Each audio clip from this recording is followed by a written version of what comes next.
ഇസ്രയേലിലെ സയനിസ്റ്റ് ഭീകരർ വകവരുത്തിയ കൂട്ടത്തിൽ നമ്മുടെ രാജ്യത്തെ ഒരു ധീര സൈനികനെ കൂടി വകവരുത്തി.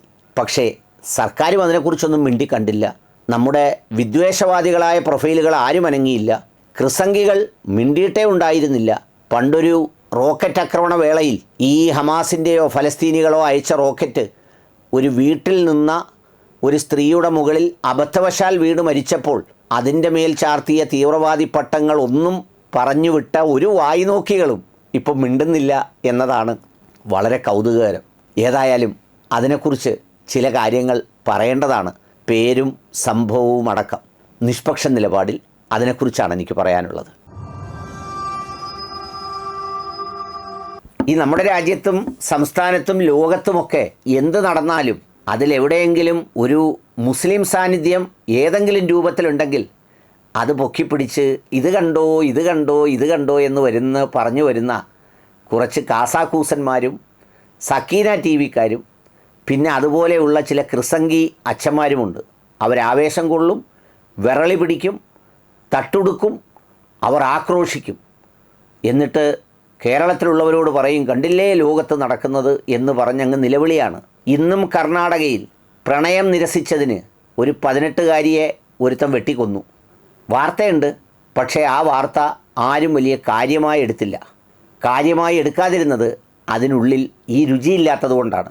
അതുപോലെ രുചിയില്ലാതായിപ്പോയൊരു വാർത്തയാണ് ഇസ്രയേലി സയനിസ്റ്റ് ഭീകരർ ഗസയിൽ ആക്രമണം നടത്തിയപ്പോൾ ഒരു ഇന്ത്യൻ സൈനിക മേധാവി ഉദ്യോഗസ്ഥൻ അദ്ദേഹം കൊല്ലപ്പെട്ടു.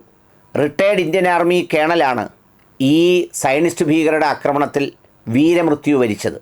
കേണൽ വൈഭവ് അനിൽ ഖലെ അദ്ദേഹമാണ് സയനിസ്റ്റ് ഭീകരരുടെ സ്ട്രൈക്കിൽ മരണപ്പെട്ടത്. അദ്ദേഹം ഐക്യരാഷ്ട്രസഭ ചുമതലപ്പെടുത്തിയ സേവന പ്രവർത്തനങ്ങൾ നിർവഹിക്കുന്നതിന് വേണ്ടിയാണ് അവിടെ എത്തിയത്. ഈ യുദ്ധസമയത്ത് കെടുതികൾ അനുഭവിക്കുന്ന മനുഷ്യർക്ക് സഹായമെത്തിക്കാൻ ഐക്യരാഷ്ട്രസഭ പ്രത്യേക ദൗത്യ സംഘങ്ങളെ ഏർപ്പെടുത്തിയിട്ടുണ്ട്. ഒരിക്കലും ഐക്യരാഷ്ട്രസഭയുടെ വാഹനങ്ങളെയോ അതിൻ്റെ ഉദ്യോഗസ്ഥരെയോ ആക്രമിക്കരുതെന്നാണ് യുദ്ധ നിയമം പോലും. പക്ഷേ സയനിസ്റ്റ് ഭീകരനും കൊടും ഭീകരനും കുറ്റവാളിയുമായ നെതന്യാഹുവിന് എന്ത് നീതിയാണുള്ളത്? എന്ത് യുദ്ധനീതിയാണ്? ഏതായാലും അങ്ങനെ പോയ ഈ സംഘത്തെ ആക്രമിച്ചതിൻ്റെ കൂട്ടത്തിലാണ് നമ്മുടെ കേണൽ വീരമൃത്യു വരിച്ചത്. അനങ്ങിയില്ല രാജ്യം. ഞാൻ ഈ വീഡിയോ എടുക്കുന്നത് വരെ ഒന്നും മിണ്ടിയില്ല.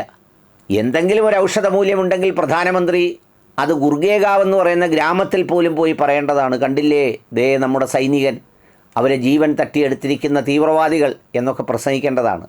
ഒന്നും മിണ്ടിയില്ല. കേരളത്തിലെ വലിയ ചാനലുകളും ബ്രേക്കൊന്നും അടിച്ചില്ല. ഇന്ത്യയിലും അടിച്ചില്ല. കാസാക്കൂസന്മാരുടെ പേജ് അനങ്ങിയതേയില്ല. സംഘി പ്രൊഫൈലുകളും നിശബ്ദമാണ്. ഇതാണ് ഇരട്ടത്താപ്പ്, ഇസ്ലാമോഫോബിയ.